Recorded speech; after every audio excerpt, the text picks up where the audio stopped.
É um assunto fácil. Apesar de despertar interesse, e todo mundo tem interesse de entender melhor o conceito vida após vida, reencarnações, o que acontece nos outros mundos assim diante. Mas nós vamos precisar um pouco de um preparo para poder entender isso melhor. Hoje vamos se preparar. Nossa aula de hoje vai servir tipo de uma introdução sobre Gilgulim. Todo mundo sabe o que é um Gilgul. Gilgul significa reencarnação. Em primeiro lugar, o assunto de reencarnação nunca foi um assunto simples para explicar, e não todo mundo concordaram com esse conceito. Ou seja, na minha casa hoje na janta, a Sara me perguntou: o que você vai falar hoje? Falei sobre Gilgulim. Eu falei: eu não acredito nisso. Ponto final. Eu não acredito nessas coisas. Gilgulim, vida após vida, uma alma sobe e depois desce. Isso para mim não existe. Falei: Sara, como que não existe? É uma coisa da Cabala. Mas não todo mundo concorda. O grande Gaon, sábio, chamado Reb Sadia Gaon, muito conhecido, ele foi muito contra o conceito de reencarnação. Ele achou que isso não existe. Uma alma desce para o nosso mundo, consegue aquilo que ela conseguiu, mas não tem uma segunda chance. Não existe esse conceito de descer mais uma vez e ter mais uma chance para consertar. Mas apesar disso, nós vamos ver hoje quais que são as fontes, de onde que nós sabemos sobre a reencarnação. Será que isso é algo que devemos aceitar? E mais de tudo, por que isso é um assunto importante para nós saber? Qual a diferença que faz para nós se nós somos um Gilgul, se nós somos uma reencarnação ou se isso é a nossa primeira viagem? Qual a diferença que faz? Se isso aqui é a segunda, a terceira, a quarta vez ou a primeira vez que a gente se encontra nesse mundo? Muitas pessoas se interessam nesse fato, aquela palavra que é muito usada aqui no Brasil, eu acho que é déjà vu, não é assim? Déjà vu, isso. Déjà vu, francês. Isso significa que uma pessoa chega a uma certa situação e ele sente que não é a primeira vez que ele está enfrentando aquele lugar ou aquela situação. Ele se sente que ele já conhece esse lugar. Muitas pessoas, quando se encontra com uma certa pessoa, falam: será que eu não te conheço? E a pessoa: eu também te conheço de algum lugar. Começa a falar se ela se conhece ou não. Nunca se encontraram. Nem os parentes se encontraram. Mas mesmo assim sente uma certa afinidade, como se não tivesse a primeira vez. Será que Gilgul explica estas situações? Será que através de entender a reencarnação isso vai ficar mais claro para nós? Talvez eles se encontraram em algum lugar. E agora, finalmente, quando se encontra mais uma vez, nesta vida atual, algo dentro dele está dizendo para eles: olha, você se conhece. Ou seja, um pouco de contato talvez temos com aquilo que já aconteceu. Muitas pessoas têm sonhos. E esses sonhos se repetem. E eles não conseguem explicar porque justo são esses sonhos que lhe atrapalham. Após analisar bem, muitas pessoas acabam acreditando que somente através de reencarnações eles conseguem dar uma certa explicação.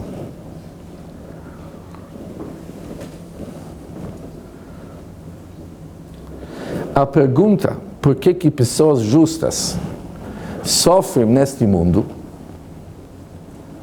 Muitos cabalistas explicam através de Gilgulim, reencarnações. Uma pessoa justa, uma pessoa correta, ela está correta no nosso mundo, nesta vida. Mas talvez não foi tão correta numa vida que passou, e por isso que ele está sofrendo. Faz sentido? aqueles que acreditam em reencarnações, vão tentar, através de reencarnações, explicar o conceito por que pessoas justas sofrem. É interessante quando olhamos no Talmud, o Talmud diz o seguinte: Avur faz uma pergunta, teu pai, qual que foi a mitzvah que ele se dedicou a mais do que os outros? Cada um de nós, ou muitos de nós, tem uma mitzvah que para esta mitzvah eles vão se entregar totalmente. Outras pessoas escolhem uma outra mitzvah. Tem Yehudi em Yerushalayim, uma pessoa muito conhecida, que ele usa, eu acho, 50 talit katan como tzitzit, um em cima do outro. Ele vira um tamanho exagerado, mas para ele tzitzit, o que é a mitzvah que para ele é muito importante. Para outras pessoas é colocar tefilin na cabeça, para outras pessoas é Shabbat. Quando o Talmud pergunta, teu pai, qual que foi a mitzvah que ele se cuidou demais, é para dizer qual que é o assunto que lhe interessa. Muitas vezes nós não podemos explicar porque é justo esta mitzvah. Mas quem sabe, através do Gilgulim, reencarnações, o assunto vai ficar muito mais fácil. Pode ser uma pessoa que não é a primeira vez que ele está aqui.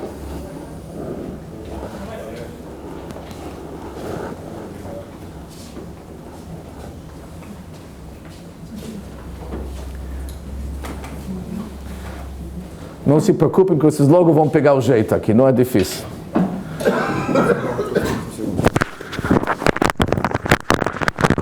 Pode ser que são pessoas que já estiveram aqui e certas mitzvot elas não cumpriram como se deve. Subiram do segundo andar, foram julgados e foi dado para eles mais uma chance para descer, para consertar. Já que é a mitzvah, já que é aquele mandamento que lhe faltou na primeira vez que está aqui, descendo aqui, eles estão cientes desse fato e se dedicam demais. Ou seja, existem vários motivos e várias tentativas para tentar esclarecer motivos de Gilgulim, de reencarnações, o que está por trás e por que é importante para nós saber. Mas antes disso, eu acho que antes de ver o que ganhamos com Gilgulim, vamos entender melhor o conceito Gilgulim e reencarnações.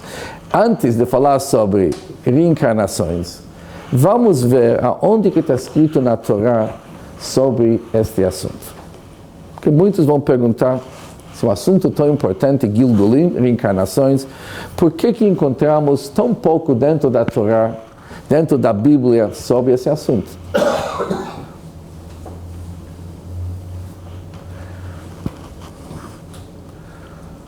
Tem vários trechos na Torá que não dá para entender se não tivesse o conceito de reencarnações. Nós vamos ver apenas alguns, porque o tempo não nos permite de entrar em dezenas de exemplos. Vamos citar alguns exemplos e vamos ver como Gilgulim, reencarnações, explicam o assunto. No início da Torá, no primeiro Chumash, Gênesis, a Torá nos relata uma história. Não sei quantos de vocês conhecem a história, mas por isso eu vou relatar a história de uma maneira resumida. Yehudá, que ele era o quarto filho de Yaakov, após que aconteceu a venda do José do Yosef para o Egito, os irmãos ficaram zangados com ele. E falaram, você sempre era um líder. Se você ia tomar a postura correta naquele momento e não deixar vender Yosef para os egípcios naquele tempo, isso não ia acontecer. Por isso, falaram para apesar que todos nós participamos, mas você, sendo o rei da família, você leva a principal culpa. Yehudá, após de ser acusado de ser culpado sobre esse assunto tão triste, a venda de Yosef, ele se desligou de seus irmãos e ele casou, ele foi longe, ele casou com uma certa mulher que era distante da família. E tiveram 2 filhos. O primeiro filho era o segundo era Onan. Os filhos, tanto e Onan, não se comportaram bem, assim está escrito na Torá, e eles perderam a vida. Deus retirou a vida deles. O que eles fizeram errado? O Rashi explica, o grande comentarista Rashi explica que naquele tempo, que era o costume de ter mais do que uma esposa, já que eles casaram com uma mulher que se chamou Tamar, e esse Tamar era uma mulher muito bonita, não queriam ter filhos com ela, porque não queriam para ela perder a beleza dela. Por isso, não querendo ter filhos, isso era considerado um erro grave e eles morreram. Morreu, é o primeiro primogênito de Judá, Onan morreu em seguida, também fez o mesmo erro, e Judá teve mais um filho que era chamado Sheila, mas Sheila, que no caso é o nome do homem. E Yehudá pensou o seguinte: eu não quero que esse Tamar casa com meu terceiro filho. Já perdi 2 filhos com essa mulher, eu não vou arriscar mais uma vez. E a Torá diz que ele começou a enrolar ela. Ela vendo que Yehudá não está dando o terceiro filho para ela, ela arrumou um plano. Ela ficou no caminho, Yehudá foi lá para tosquiar lá o assunto dele, foi com os amigos, a Torá se prolonga, mas o que importa para nós é o seguinte: ela conseguiu, numa noite escura, enganar o próprio sogro e teve relações com ele e engravidou com gêmeos. Quando passaram alguns meses, foram contar para Yehudá: olha, alguma coisa está muito errada com tua nora. Ela está grávida sem marido. O Yehudá não identificou que ele é o pai dos meninos. Conforme o costume naquele tempo, Yehudá falou: olha, temos que matar essa mulher. Ela é uma mulher adúltera, ela tem que perder a vida. No fim, ela mandou uma mensagem para Yehudá, que os presentes que Yehudá deixou com ela aquela noite, e falou para Yehudá, mandou falar para Yehudá: saiba o seguinte, para o homem que esses objetos pertencem a ele, que eu sou grávida. Ou seja, ela não mencionou o nome dele. Deixou claro para ele ou que ele admite, senão ela vai perder a vida à toa. Obviamente, Yehudá, ele confessou, falou: eu sou o pai da criança, aliás, o pai dos gêmeos. E nasceu 2 filhos gêmeos, Peretz e Zarach, que do Peretz vem a dinastia do David HaMelech. Olha, David HaMelech vem de um grande Yiches. Todo mundo sabe o que é Yiches? Vem de uma dinastia muito nobre. Vem do Peretz. O Peretz é o filho de Yehudá de um lado, Tamar do outro, sogro e nora, que isso aconteceu numa noite escura. Pronto. Agora que já sabemos a história, a Torá se prolonga demais para nos contar o assunto com os mínimos detalhes. Eu resumi bem na história, mas a história, conforme a maneira que a Torá relata, ela é bem prolongada. De qualquer maneira, o Nachmanides, chamado Ramban, Rabbi Moshe ben Nachman, ele lhe explica: aqui tem o segredo grande. E somente através do Gilgul, que é reencarnação, que nós vamos entender o que aconteceu aqui. Mas devemos entender o conceito de reencarnação. Como que reencarnação entra num assunto assim? E Nachmanides começa a explicar o assunto de uma forma que logo percebemos que a história que nós contamos até agora é apenas uma história superficial. Por trás tem uma história profunda. Na Torá tem uma lei que se chama Yibum. Yibum, levirito, existe a palavra levirito em português? Casamento levirito. Levirato? Levirato, ok. O que é um casamento levirato?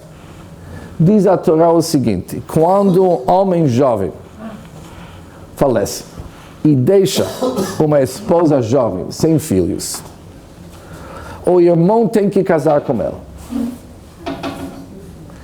Naquela época, isso era o costume. O irmão ia casar. Apesar que não se pode casar com a esposa de um irmão, se tivesse ela com filhos. o próximo irmão é proibido de casar com ela, isso é uma das proibições da Torá, mas no caso que o irmão faleceu sem filhos, é um dever do próximo irmão assumir o lugar do irmão falecido. Isso na Torá é chamado Yibum. Hoje, não se pratica mais essa lei, tem uma outra forma de fazer, se chama Chalitza, se tira um sapato, é um negócio prolongado, nós não vamos entrar nisso. Mas hoje não tem mais essa lei chamada Yibum. Diz a Torá por quê? Porque já que o irmão faleceu, sem deixar descendentes, devemos tentar dar uma continuidade para a vida dele. E como que vai ser essa continuidade?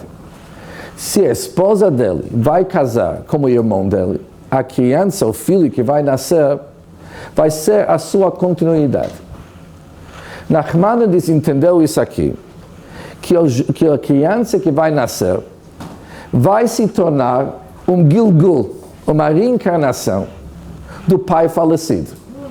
Já que tudo está no lugar, é a esposa dele, como o irmão dele que são próximos, eles vão atrair a alma dele de volta, e essa alma vai descer uma segunda vez revestido no filho dele. Diz o Nachmanides que através desta lei chamada Yibum, casar, levirato, através da lei do levirato, entendemos que a Torá está nos abrindo uma forma de ver o que é reencarnação. Tem formas como trazer uma alma falecida de volta, que uma das maneiras é Yibum, é levirato. Com isso ele explica todo aquele incidente que aconteceu com Onan, Sheila, Yehudá e Tamar. Quando faleceu sem filhos. Onan, que é o segundo irmão, pelo dever, deveria entrar para assumir o lugar de seu irmão falecido Através disso, se eles iam ter um filho, ia ter uma continuidade. Mas Onan também não se comportou bem, não quis ter filhos. Por isso ele também morreu. Quem que deveria entrar agora é a Sheila.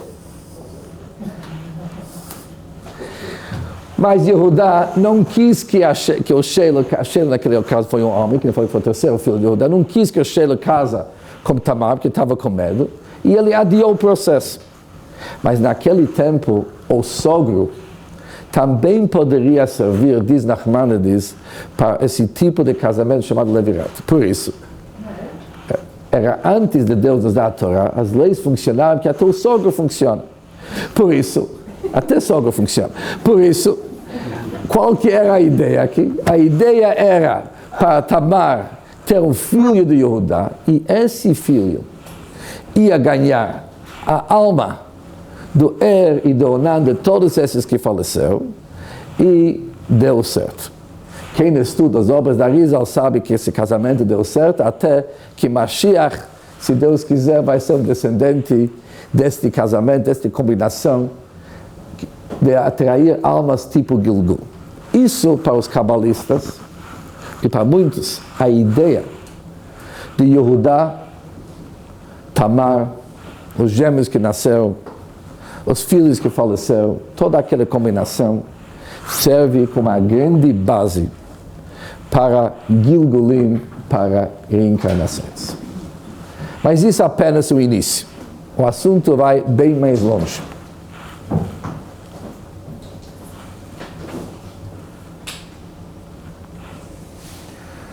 No segundo Chumash, Éxodo,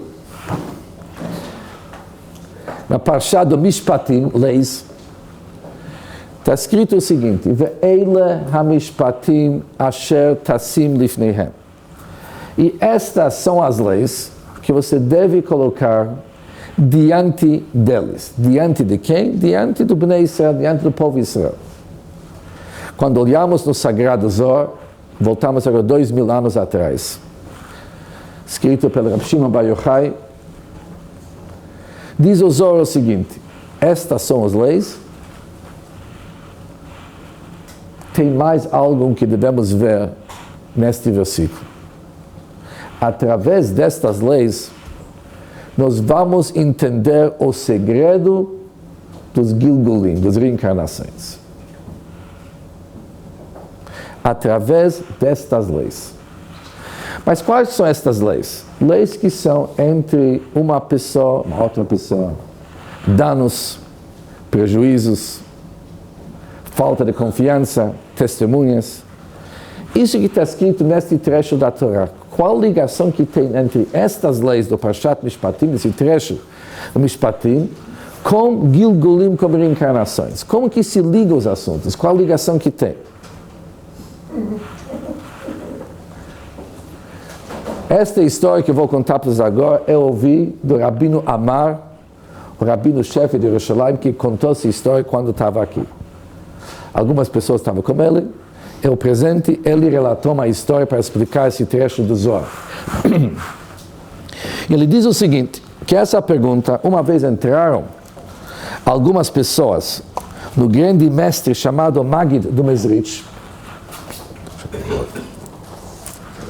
e falaram para ele como que se entende esse trecho do Zohar. Estas leis, devemos colocar diante deles, isso é o segredo dos Gilgulim. O que Gilgulim, reencarnações, tem que ver com as leis da Torá, que são leis ligadas com finanças, com pessoas que devem cuidar objetos para uma outra pessoa, falta de confiança, lei dos escravos. Como se entende a ligação entre estas leis com reencarnação? E ele falou para eles o seguinte, veja bem, eu explicar o assunto para vocês vai ficar difícil, mas eu vou demonstrar para vocês isso. Vocês vão viajar para tal lugar, vocês vão entrar numa floresta, vocês vão dentro da floresta até que vocês vão chegar num lago, num lugar onde tem água, vocês vão amarrar o cavalo distante do lago, vocês vão subir numa árvore alta e vocês vão observar tudo que está acontecendo embaixo. Vocês não podem falar nada. Se vocês estão vendo alguma coisa lá embaixo que vocês gostariam de criticar, não é para fazer nada. Apenas olhar e no fim do dia voltar e me relatar tudo o que aconteceu. Concordaram. Foram, encontraram aquele lago de água, amarraram o cavalo longe, subiram numa árvore e ficaram olhando. Foi um dia bonito. Passou algum tempo, eles estão vendo uma pessoa bem vestido, chegou com seu cavalo, chegou perto da água, o cavalo bebeu, depois o homem bebeu, sentou, tirou comida, comeu bem, bebeu mais um pouco de água, descansou, depois se preparou para continuar o seu caminho. Mas quando ele continuou, ele deixou uma bolsa cheia de dinheiro e joias no lado que ele esqueceu. E começou a subir no cavalo, e eles queriam gritar, amigo, desce, você deixou todo o teu dinheiro lá, mas combinado era para ficar quieto. Ele foi embora e eles estão lá em cima observando. Passou mais algum tempo, veio mais alguém, sentou quase no lugar do primeiro, também comeu e bebeu, descansou um pouco, e quando se levantou para sair, ele veio de uma distância,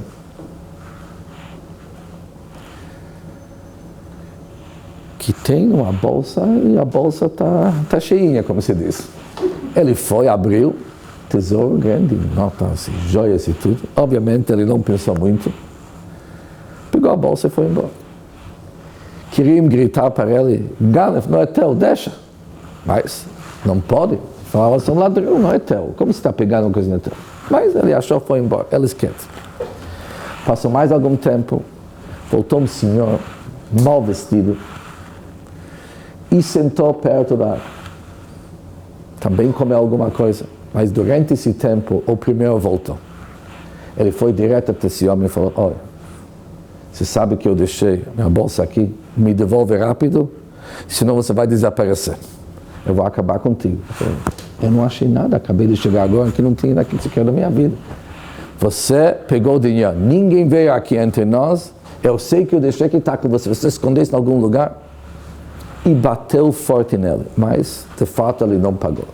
Feriu ele bem, mas quando viu que não tem nada, foi embora. O velho ficou um bom tempo deitado lá, mas depois também tinha que continuar o caminho, porque apanhou à toa, mas o que ele vai fazer? E eles ficaram olhando e queriam gritar, você está batendo em alguém que não tem culpa, por que você está fazendo isso aqui? Ele não tem culpa nenhuma. Mas o combinado era para ficar quieto. À noite eles voltaram para o Maggid, falaram, olha, nós vimos 3 cenas. Primeira pessoa que deixou o dinheiro, segundo que saiu com o dinheiro, e o terceiro que apanhou do primeiro, o que está por trás disso? E ele falou, eu vou contar agora para vocês o que está por trás desse assunto. Estas 3 pessoas, não é a primeira viagem que eles estão fazendo. Estiveram aqui uns bons anos atrás, mas o cenário era totalmente diferente. O número 1 e 2 eram sócios, numa cidade não longe daqui. E um dos sócios falou para o outro, veja bem, alguém de nós vai se dedicar para a produção, o outro tem que arrumar vendas. Isso sempre era um geschäft. Alguém tem que se dedicar para vendas, alguém na produção. Você fica na produção, eu vou viajar nas cidades em volta, eu vou arrumar uma freguesia. O outro falou, tá bom, confia em mim, eu vou tocar o negócio do melhor que eu posso, você tenta vender.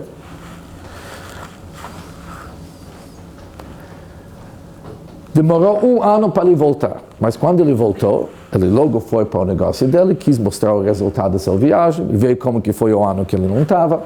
Quando ele entrou, ele percebe que são outras pessoas. Ele não conhece as pessoas que estão no negócio dele. Ele falou, e quem são vocês? Fala para ele, e você quem que é? A gente deve alguma satisfação. Quem é você? Ele falou, eu sou dono desse negócio. Falou, você é louco. Você não é dono nenhum. Nós compramos esse geschäft faz 10 meses. Pagamos, e desde aquele tempo que a gente está tocando o negócio, quem que é você? Ele falou, olha, eu sou um sócio. Falou, a gente não conhece sócio nenhum. Compramos isso aqui de tal pessoa, aqui tem os documentos, a gente não te deve nada. Ele ficou risado, perguntou ao ex-sócio dele, e o ex-sócio falou para ele, veja bem, você antes de viajar, você me vendeu a tua parte. Por isso você não tem documento nenhum. Isso, como você pode falar? A gente trabalhou tantos anos em confiança. Como você pode me arrumar uma história assim? Discutiram e decidiram que eles vão para o rabino. O rabino, pelo jeito não era um rabino muito inteligente, não percebeu o que aconteceu aqui. Ele falou, olha, você que viajou, se você não tem prova, você não tem documento, e você deixou tudo na confiança da outra, você não tem como reclamar. Você vai perder tudo. Você não é considerado sócio pela Halachá, sem prova, o outro é quem tomou posse, se não é, como se fala aqui, boa fé de terceiros, ele não precisa saber. No fim, ele perdeu tudo. Quando subiram lá no Gan Eden, esse assunto foi julgado. Para primeiro falaram, você é um cara terrível. Para dizer um ladrão é pouco. Você pegou teu sócio e simplesmente roubou ele com mentiras. Para o rabino, também, isso não se faz. Você precisava investigar bem o assunto e chegar na conclusão quem que é o verdadeiro dono. Você não ia fazer assim o psak, decidir o assunto assim. Decidiram que eles têm que descer mais uma vez embaixo. E o que aconteceu? O primeiro que perdeu o dinheiro é o sócio ladrão. O segundo que achou é o sócio justo. E quem que apanhou foi o rabino. Agora, quem conhece o Gilgulim entende essa história. Quem que não conhece não vai entender a história. Ou seja, a ideia, como que pode ter uma pessoa justa que apanha, porque talvez é justo agora, mas antes não era tão justo agora. Com isso entendemos melhor aquele trecho de Zohar, Ve'eile hamishpatim asher tassim. Agora entendemos o que o Zohar diz, que através das leis entre pessoas, nós vamos entender isso aqui melhor quando aceitamos Gilgulim, reencarnação. Porque muitas vezes uma pessoa vai para um julgamento rabínico e ele sabe que ele está certo, mas tudo vai contra ele. Ele não sabe por que eu estou perdendo. Eu não deveria perder. Eles me devem esse dinheiro e eu não estou conseguindo. Talvez, diz o Zohar, Gilgulim, em reencarnações. Obviamente, não cabe a cada um de nós sempre usar a palavra Gilgul para justificar qualquer assunto que não faz sentido. Mas, por trás de muita coisa que acontece em nosso mundo, é o conceito de reencarnações. Ou seja, já temos dois exemplos. Mishpatim como o Zohar, que acabamos de ver, como essa história. A história de Yehudá, Tamar, Sheila, Ero, Nanogêmeos. Agora vamos mais uma antes de continuar.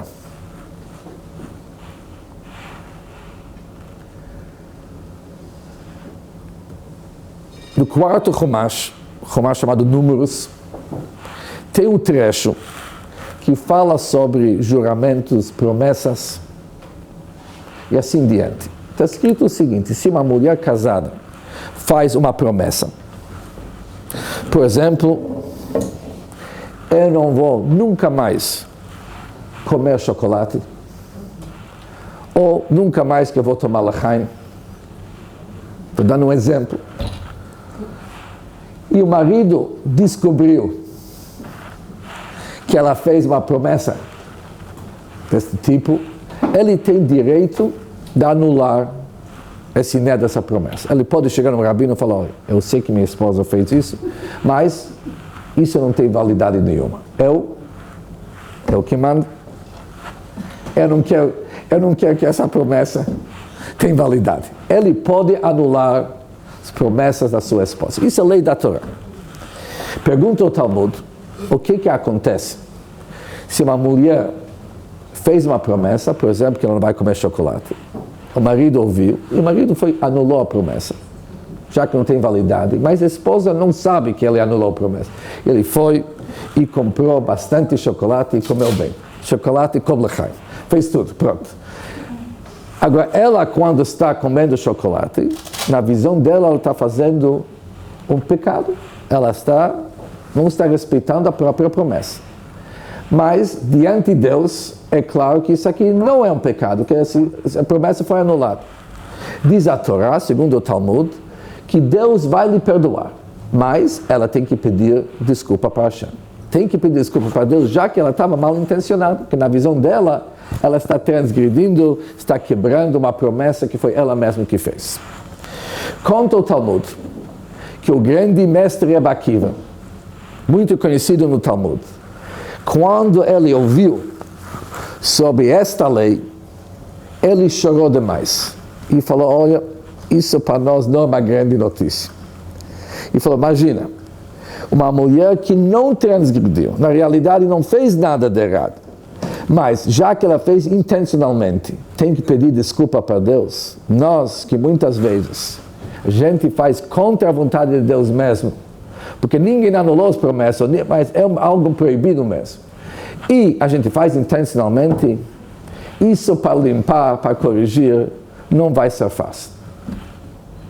Palavras do grande mestre Rebbe Akiva. E ninguém entende por que Rebbe Akiva, justo, foi ele que assumiu esse problema no nível pessoal de chorar. Rebbe Akiva era uma grande pessoa, jamais queria fazer nada intencional contra Deus. Por que ele ficou tão preocupado? Quando olhamos nas obras do Arizal Rabbi Yitzchak Luri, quem difundiu Kabbalah no 16º, ou seja, dos 400 anos atrás, 400 anos atrás. Diz o Arizal, o assunto é muito mais profundo do que nós imaginamos. Rebbe Akiva era um Gilgul, ele era uma reencarnação do Shimon, o segundo filho de Yaakov.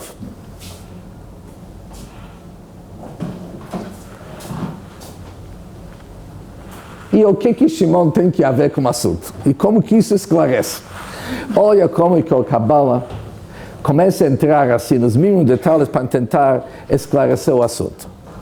Diz o grande mestre Arizal que ele agora vai explicar o que aconteceu com Rebbe Akiva, o que aconteceu com Shimon, e qual que é a ligação com essa mulher que desobedeceu, desrespeitou a própria promessa. E ele explica o assunto da seguinte maneira. Shimon era o principal culpado na venda de Yosef. Shimon, aquele que a gente ia chamar hoje, ele era uma pessoa de pavio curto, não é assim que se fala. Quando Yaakov chama a atenção de seus filhos, para cada um ele acha, mas quando chega a vez de Shimon e Levi, ele falou, esses dois irmãos vou ter que separar, porque essa dupla é perigosa. Shimon era uma pessoa que logo tomou atitude e para ele usar armas, levantar armas, não demorou muito. Foi Shimon e Levi que mataram toda a cidade do Shem naquele tempo. Ou seja, eram gente... Todo mundo conhece aquela história da Dina. Por isso eu não vou entrar nos detalhes, vamos rápido. A Dina foi sequestrada através de uma pessoa, Shem. O Shem era o filho de alguém que se chamou Hamor. Hamor é hoje um jumento, um burro, mas naquele tempo o nome de uma pessoa.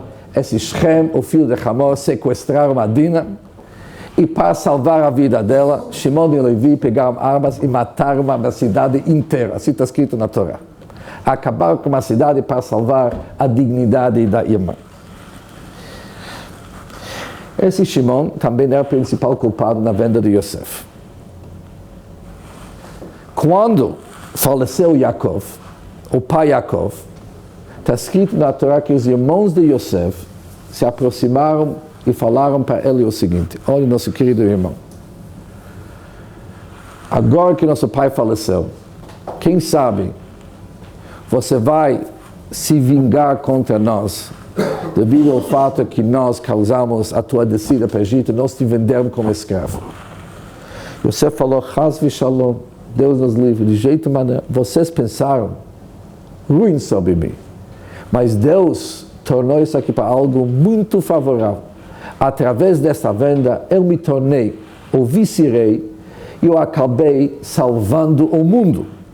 Vocês pensaram ruim, mas Deus teve uma outra leitura. Por isso, fiquem sossegados.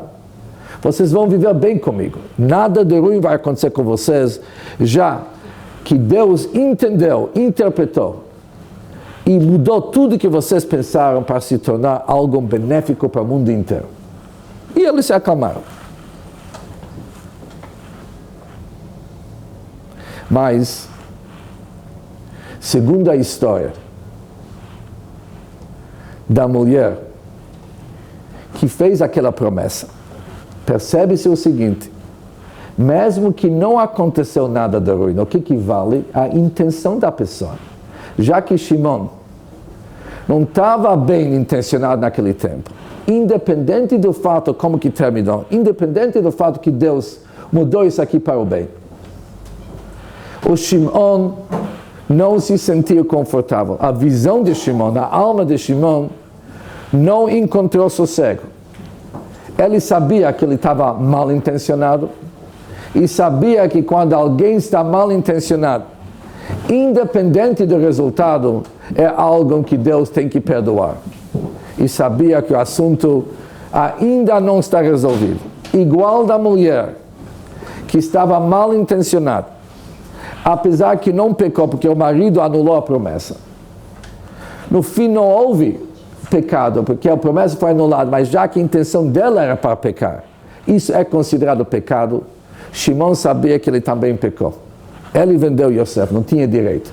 Isso que Deus consertou, isso já é um outro departamento. Do lado dele é um pecado.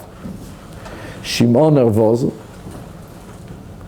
e Shimon com ansiedade, sabendo que esse assunto não está resolvido ainda. O Gilgul dele, a reencarnação dele, foi para o grande mestre Rebbe Akiva. Qual que foi o fim do Rebbe Akiva? Rebbe Akiva foi um dos 10 martírios, martírios, mortos pelos romanos naquele tempo. E Rebbe Akiva sofreu demais. Usaram, diz o Talmud, pentes de ferro e rasgaram ele em pedaços. Isso era o fim da história. Rebbe Akiva um Gilgul de Shimon, que o assunto não estava resolvido somente com a morte de Rebbe Akiva depois. Rebbe Akiva, sentindo isso aqui, quando ele ouviu a história da mulher, que ela não foi tão fácil perdoada, apesar que o marido anulou, mas ela estava mal intencionada, ele falou, olha, eu sei que um dia eu vou pagar o preço. Assim que o Arizal, o grande mestre Ari, combinou a história. Ou seja, nós temos aqui 3 episódios diferentes na Bíblia, que somente através dos Gilgulim se entende melhor o que aconteceu.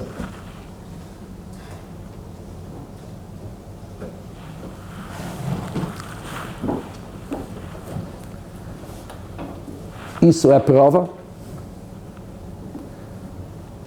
mas logo vamos ver que provas existem várias. Será que nós podemos provar? Aqui tem um livro chamado Hidá. Hidá, entre os Faradim, ele é muito mais conhecido. O nome dele é Chaim Yosef David Azulay. O acróstico disso aqui é Hidá. O Hidá escreve uma história, escreve o nome, quem que é, a data, quando aconteceu. Ele relata o seguinte, que um certo rabino foi chamado a uma casa onde uma criança de 6 meses estava muito doente. A criança já nasceu com uma dificuldade. E os médicos falaram que essa criança não tem chance para viver muito tempo. E chamaram esse rabino para ele fazer os últimos rezas com essa criança. Apesar de fazer no lado da criança, a criança não conseguiu, obviamente, rezar. 6 meses apenas. E ele relata, esse rabino, o que aconteceu. Ele falou vários capítulos dos Salmos, fez várias rezas, e ele estava pronto para se levantar, para voltar para sua casa, mas a criança tinha apenas horas para viver, já estava no fim. De repente, assim que ele relata, a criança abriu seus olhos, em voz alta, falou, Shema Yisrael, Hashem Elokeinu, Hashem Echad. Esse rabino escreve que ele não acreditou antes em reencarnações. Mas vendo isso, ele mudou de ideia. E assim se conta vários e vários incidentes. Daqui a pouco eu vou contar para vocês vários incidentes mais ligados com a nossa geração. Mas antes disso, eu quero me explicar um pouco. Até agora, falamos sobre Gilgulim, mas talvez uma certa introdução é necessária.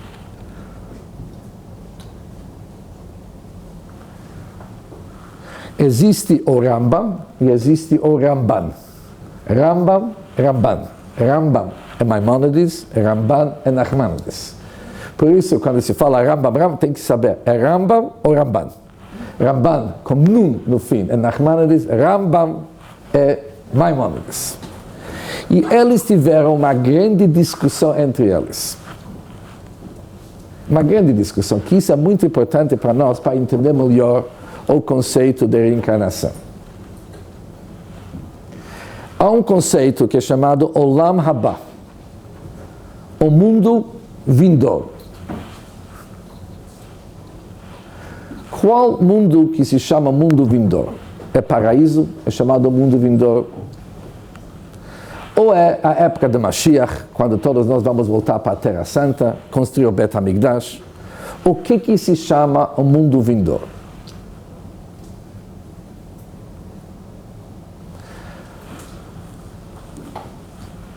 Para poder solucionar o que significa o mundo vindouro, eles discutiram o Rambam e Ramban mais um assunto. E qual que é o assunto? Qual que é o auge de remuneração e recompensa que uma alma pode receber? Será que a época do Mashiach é top? Isso é o que devemos almejar querer?